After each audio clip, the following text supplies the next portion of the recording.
ہم یہ سمجھتے ہیں کہ یہ تاجر برادری کا معاشی قتل عام ہے. جس وقت کاروبار ختم ہو چکے ہیں، ہمارے ہاں آپ حضرات کے علم میں ہوگا کہ جب سے کرونا آیا ہے، پہلے ایک لہر آتی ہے، پھر دوسری لہر آتی ہے، پھر تیسری لہر آتی ہے، پھر چوتھی لہر آتی ہے، پھر اس کے بعد کوئی نئی بات سامنے آ جاتی ہے. کبھی پٹرول مہنگا ہو جاتا ہے، کبھی ڈیزل مہنگا ہو جاتا ہے، کبھی اشیاء خرد و نوش مہنگی ہو جاتی ہیں. اور مہنگائی بھی اس شرح سے نہیں ہوتی کہ ایک عام آدمی کی برداشت میں ہو، بلکہ مہنگائی بھی اتنی شرح سے ہوتی ہے اور اس قدر تیزی سے ہوتی ہے کہ ایک عام آدمی اسے برداشت نہیں کر پاتا. اس کے نتیجے میں جب عوام کی قوت خرید ختم ہو جاتی ہے، جب عوام کے گھروں میں چولہے ٹھنڈے پڑنے لگ جاتے ہیں، تو لازمی بات ہے کہ بازار میں بیٹھا ہوا تاجر بھی انہی عوام کے ساتھ، انہی لوگوں کے ساتھ اپنی تجارت کرتا ہے. وہ صبح اٹھتا ہے اور شام کو گھر جب واپس جاتا ہے، انہی عوام کے پیسوں کے ساتھ، انہی لوگوں کے ساتھ تجارت کرتا ہے. جب ان کے گھروں کے چولہے ٹھنڈے پڑ جاتے ہیں تو لازمی بات ہے کہ تجارت بھی ختم ہوتی جا رہی ہے. اب ان حالات کے دوران جہاں پر ایک مرتبہ نہیں، کئی مرتبہ پٹرول مہنگے ہوا اور اس مہنگائی کو بھی ہم برداشت نہیں کر پا رہے تھے، ہم اس مہنگائی کی وجہ سے اپنے آپ کو ابھی کھڑا نہیں، اپنے پاؤں پر کھڑے نہیں ہو سکے تھے کہ ہمارے اوپر ایک دوسرا بم گرا دیا گیا ہے. اور وہ ہے پورے ملک میں،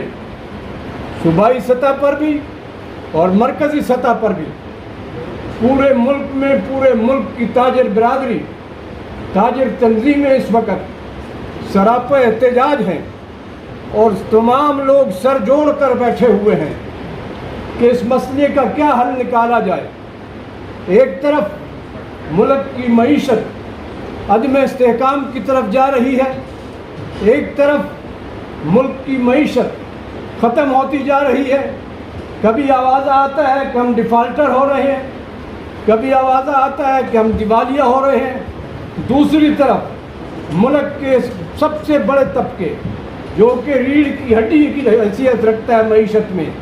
تجارت اور تاجر معیشت میں ریڑھ کی ہڈی کی حیثیت رکھتے ہیں، ان کو اس طرح چکی میں پیس دینا میرے خیال میں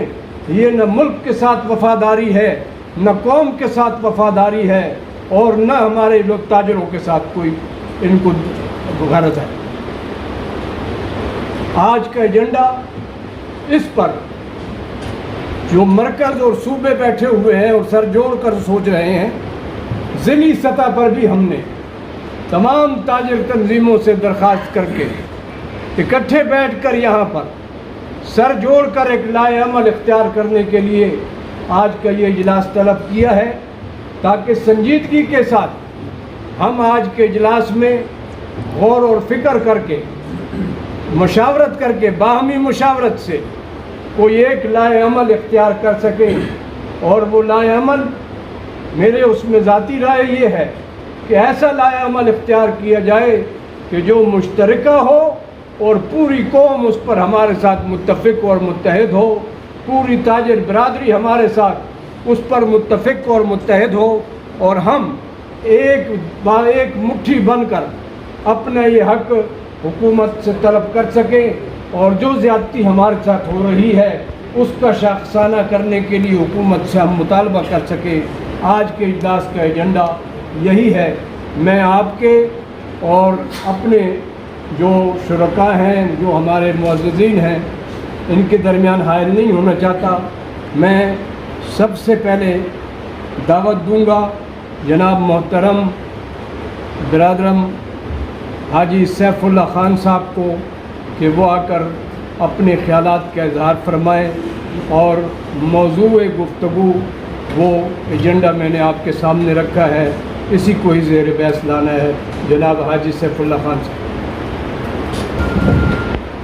اعوذ باللہ من الشیطان الرجیم، بسم اللہ الرحمن الرحیم۔ جناب